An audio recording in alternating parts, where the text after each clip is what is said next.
Naman, nakapuling nga mga kalapatids. Sige boy, pasok, bilis. Bilis.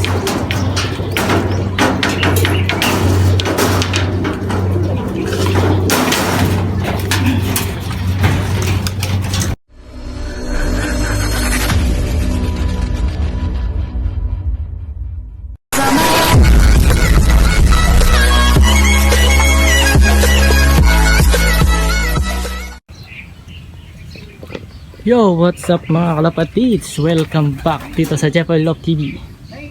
Yan, for today's video natin mga kalapatids, abangan ng ating mga warriors.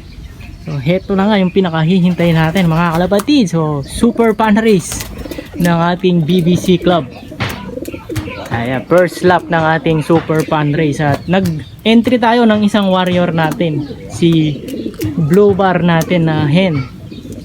So, tiwala pa rin tayo na bibilis yung ibon natin na yun mga kalapatid. So, naka-fundraise nga siya ng 1, 2, and super fundraise 3. Yan, naka-entry sa tatlong fundraise ng ating BBC Club. So, bali, 12. Lahat-lahat yung hihintayin natin sa ating BBC Club. At release point naman natin mga kalapatids is Rosario, La Union. At distance natin doon is 144 kilometers. At nirelease naman yung mga warriors natin ng 6:50. So, padatingan ng ating mga warriors 8:50 AM sa speed na 1-2. So, ayan mga kalapatids. And then sa FTPC naman natin yung ating South Race, nandito na yung ating si White Flight. At naka-pan race din siya mga kalapatids. So, super sprint pan race naman yung sinalihan natin. At umispeed naman si White Flight natin ng 1,055. Ayan, so ayan, samahan nyo ako mga kalapatid, sabay-sabay nating abangan yung ating mga North Warriors.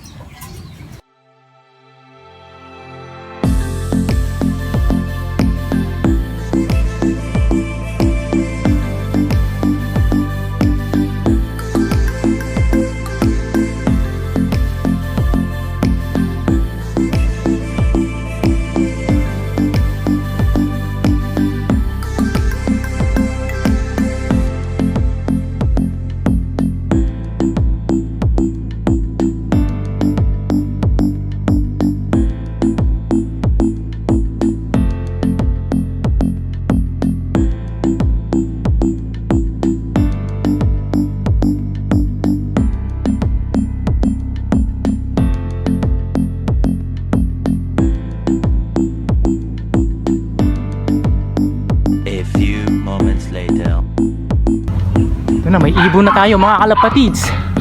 Sana sa atin to, Blue Bar. Ito sana yung nating nakapuling. Bala boy, sobrang taas. Kaya mga kalapatids, abangan natin. Ayan. Sana yung nakapuling. Hintayin natin dito. Sana, bilisan mo boy. Naku, nagronda-ronda pa mga kalapatids. Boy, baba na boy. Ayun na. Naku, tagal pa. Blue Bar ba ito? Checker. Naku, checker yata.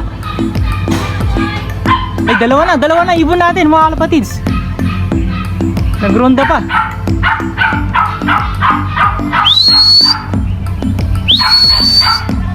Ay, nagkasabay yung dalawa. Ayun, nagronda pa. Sana yung nakapuling. Baba na boy. White bird. Young bird.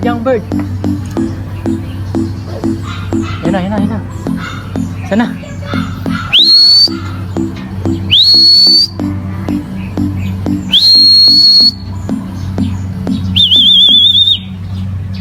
Dumapo pa dun sa taas.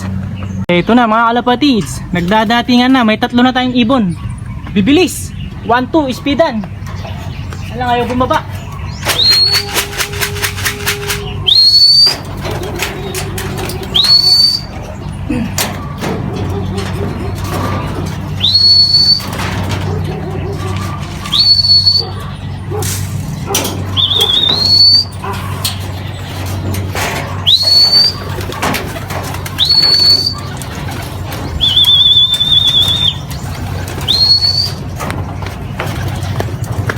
Ayaw pang bumaba mga kalapatid. Sayang oras. Bilisan mo boy. 1-3. I want 2. Speed tayo 1-2. Nandun pa rin sila sa taas. Naunahan pa nito mga kalapatids. Ayun, ayun na. Ito na, ito na. Nakapuling sana to. Oh, tama, tama. Makapuling. Ay, naiwan pa yung nakapuling dun.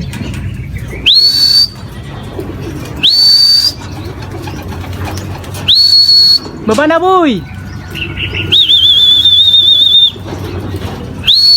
Yan na, yan na, yan na, yan na. Tama, nakapuling na mga kalapatids. Di boy, pasok, bilis. Bilis.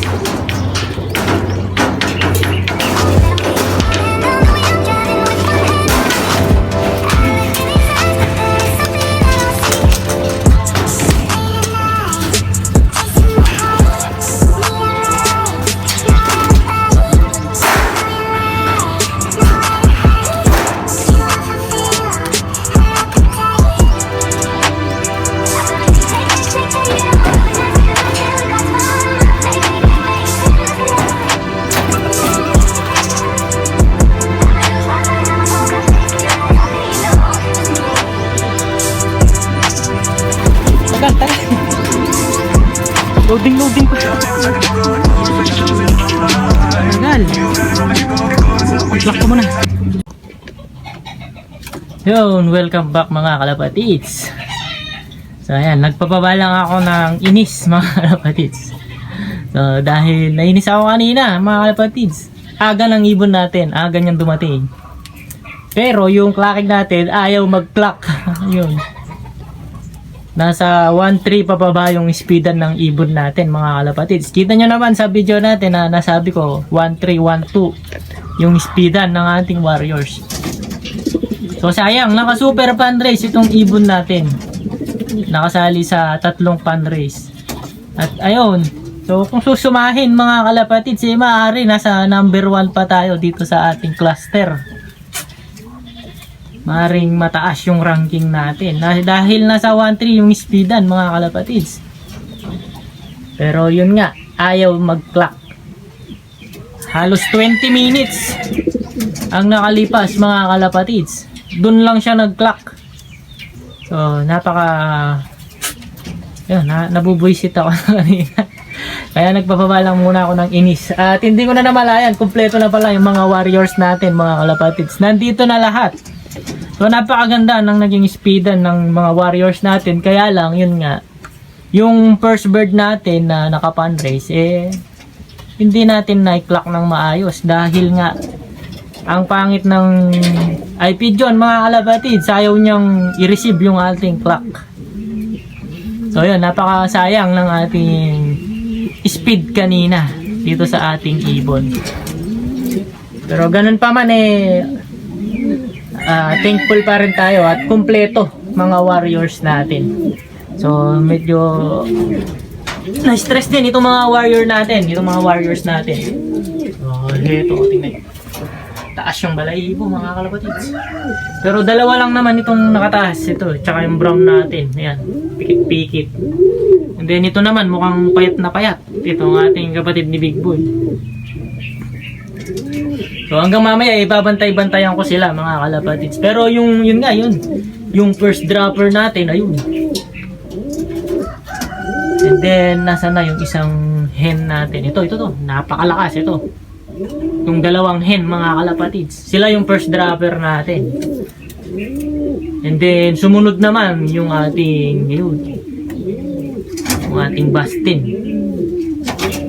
Silang tatlo lang yung nakita ko na dumating. At yung white flight pala natin na isa, yung 4 na sunod-sunod, nakita natin. Si Boy Tapang yung pang-4. And then yun nga, nagka-clock tayo, ayaw mag-clock. Kaya ayun, natagalan tayo mga kalapatids. Hindi natin namalayan na kumpleto na yung mga warriors natin. At eto, nakikipag-away ka agad. Okay, mag-away Boy. Ikaw, dito ka. Hindi ka dyan. So yan, pero all in all mga kalapatids, goods pa rin naman yung mga warriors natin at kumpleto.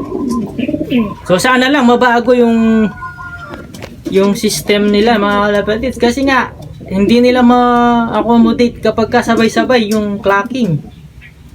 So sayang yung speed ng ibon natin. So yun lang yung concern natin sa ating club na BBC. Sana maayos yung clocking, lalo na pag ganito. Kasi every seconds count mga kalapatids. Biruin nyo, nasa 1.3 yung speedan natin. Naka-clock tayo ng 1,000. Napakalaki ng agwat. So yun lang yung napaka-disadvantage sa atin. Nauna tayong nakapagpauwi ng ibon pero ayaw na mag-clock mga kalapatid. So, yan. Kaya yun, nainis ako kanina. Sobrang ano. At makulit itong ibon natin. Hindi ka dyan, boy. Dito ka. Makulit si white flight natin. Yan. So, yan. Ini-interrupt mo ako, boy. So ayan, pero yun pa rin, all in all, goods pa rin yung mga warriors natin at nakapagpahinga na sila ng kaunti at pakakainin na natin dahil oras na rin ng kain nila. Nilampasan na sa oras ito. Bigyan na natin ng konting patuka muna. So ayan, yung regular flyer mix natin, yung binibigay natin mga kapatid. So ayan, wala tayong binago ngayon.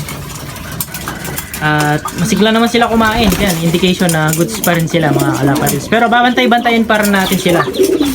And then mamaya after nila kumain, so bibigyan natin sila ng bawang. Susubuan natin ng bawang. So dahil nga 2 araw sila sa truck, so hindi natin alam na yung mga nainom na tubig doon merong dumi. So para ma-flush out na rin yung mga nasa bituka nila. Yan, eto. Malakas naman kumain mga kalapatids. So medyo na-stress nga lang sila dahil sa 2 araw sila sa truck at masikip. So ayan, ito, i-recover natin sila ng maganda and then selection tayo mga kalapatids for next week para sa ating derby. So sana maging maganda yung mga halusugan nila at hindi magkasakit itong darating na week para maisakay natin lahat at ma-entry natin lahat sila sa derby. So ayan mga kalapatids, so all in all, goods pa rin yung mga warriors natin. So yun muna para sa araw na to mga kalapatids. Yan, please like, share, and subscribe Jepoy Lop TV. And mag-comments na rin kayo. And good luck sa lahat ng may karera. And congratulations sa lahat ng nakapagpauwi na. And ingat lagi mga kalapatids. Bye-bye.